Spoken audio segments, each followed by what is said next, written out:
8th. Welcome in everybody for another Friday Safety Focus of the Week. This week's code of conduct is to promote the code. In summary, so Ben, anything to add on this week's code item of the week? Yeah, the code's a backbone of our culture. So let's get out there and promote it and try to maintain excellence in our character and integrity. That's the other meaning of ECI. Excellence, character, integrity. Remember those words. Thanks, Ben.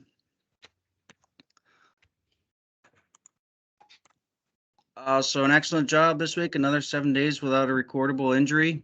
We're up to 137. So starting quarter 4, we're in the 4th quarter of this construction season. So let's really try to focus in. Had a really good year, knock on wood, so far on the health and safety incident side of things. So let's just really finish the season out strong. And we do that by starting each day with a good morning briefing, talking about our plan, talking about our hazards, how we're going to execute, good communication. And again, you got health and safety here for any assistance, questions, unsafe acts, unsafe conditions. You know, that's what we really need to focus on to finish out the year strong, health and safety wise. This week, I just wanted to quickly highlight on extension cords. It's actually been 2 years since our last Friday Safety Focus on extension cords. We're really starting to use more battery-powered tools, hand tools, but we still have a lot of cords out there. So it's really important that we do that daily or, pre-use inspection. So again, these are kind of the 4 core rules of extension cords. So inspect all extension cords daily for missing and for damage and missing ground prongs. Remember to utilize those GFCIs to protect any electrical faults. Never use a cord that feels hot or is damaged in any way. And then keep extension cords out of high traffic areas. Like a lot of the problems that we have with damaging our cords is we're walking over them, they're in our way.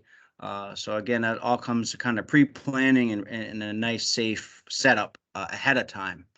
So with that said, let's try to go through your cords today or this week. Any questions, get with myself, Alberta, or Elliot, and we'll fix those up and we'll replace with new ones.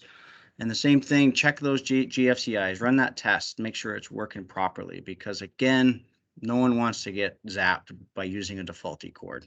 So with that said, I don't have anything else to add. Ken, if you have anything, feel free to share. If not, take it away. I think that's one of the things that an OSHA inspector would be looking for on a visit, just especially if they don't find other things. Yes, it's the low hanging fruit, and it's always in the top 10 most cited standard is the electrical standard, and it's a lot based on cords. Yep. Good. All right. Thanks, Matt. So I'll take control here. My screen up.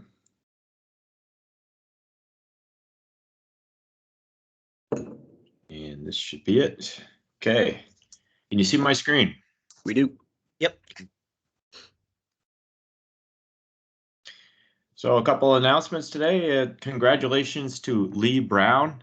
He's one of our newest track foremen. So congratulations. And I think right now he's up in Maine working on a bridge. So hope to see him around and see some of his fine work.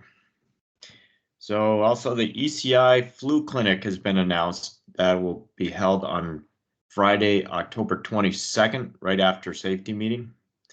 And the location is the surveyor's shop. Special instructions are masks are required. It'll be probably an outdoor thing underneath a little tent like thing, but masks will still be required. And also I did attach this time the Pet Food Warehouse discount app. Looks like 10% for everything except for foods are only 5%. I know there's not much of a markup on foods. So for the Breast Cancer Awareness Month, the amount raised is up to $3,700. So that's pretty impressive. $10 for these shirts. And we're getting some sweatshirts too. So there'd be, I think we're going with the blue with the pink lettering, ECI lettering, and haven't finally selected the whether we put the cancer ribbon or the boxing gloves on yet. There's the current t-shirt. So it's almost the inverse of this for colors on the sweatshirt design. So we got a bunch of pictures here from different groups around the company, the crews and so on. And there we are from the office. We stepped out from a meeting, grabbed the shop guys and others and got out there and showed off our pink. And then there's a drill crew photo. Pink really stands out, that's for sure.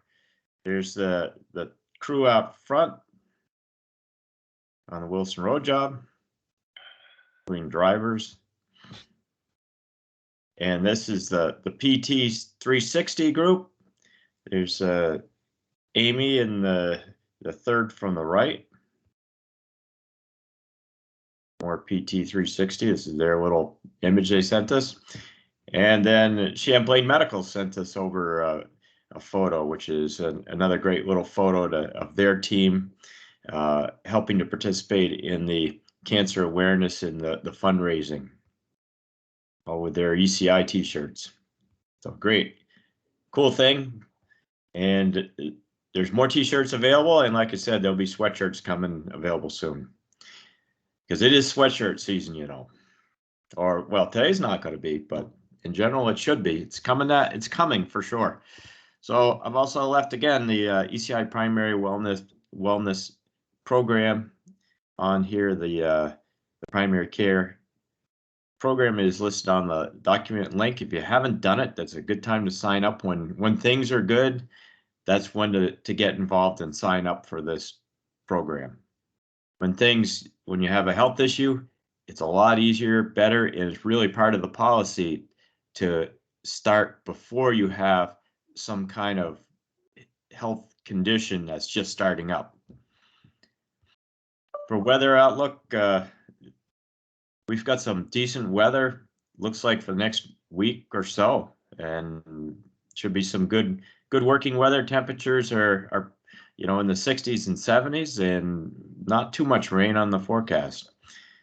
On the COVID policies, no changes. We have a new high number as it keeps creeping up on the number of vaccinated people in Vermont as a percent of everybody of 12 and over. So we're at 88.4%. Great job.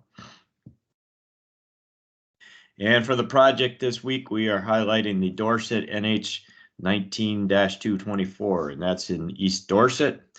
We're contracted with VTrans to replace the railroad crossing and signal system at US Route 7 is missing there. 7 is missing near the intersection of 7A. So that's pretty complicated roadway right there. The concrete panel crossing is 324 feet long due to the highly skewed angle across the 4-lane highway. The crossing work was done in 2 phases, the northbound and southbound lanes, to allow for full depth reconstruction during weekend shutdown for each phase.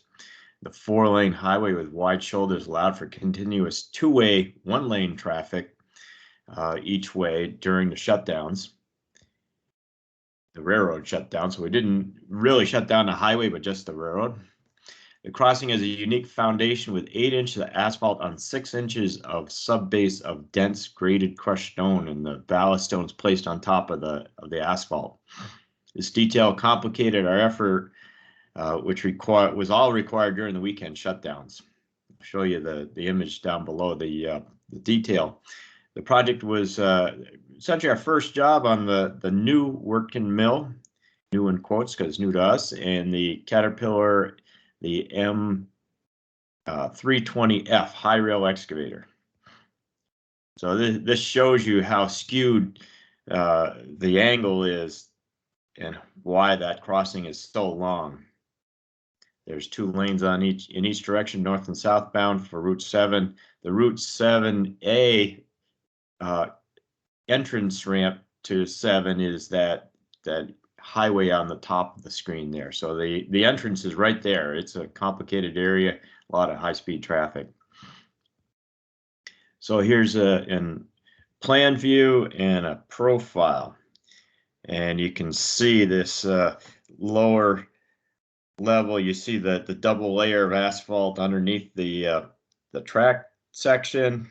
don't know if do you see my mouse moving around? So this is the asphalt layer, and this is the 6 inches of subbase of dense graded crushed stone right on the subgrade. So one of the challenges, of course, is compaction of only 6-inch lift on subgrade. When you have no control over how dense the subgrade is, and you can only compact that lower layer enough to make the it dense, will only take the compaction effort based on how rigid the sub base is. If you got a soft sub base, you'll never compact it well. So it took a lot of effort. And this is one day I stopped in, and you can see some of the southbound side is complete. The northbound lanes have been cut for the asphalt removal. There's the new mill working.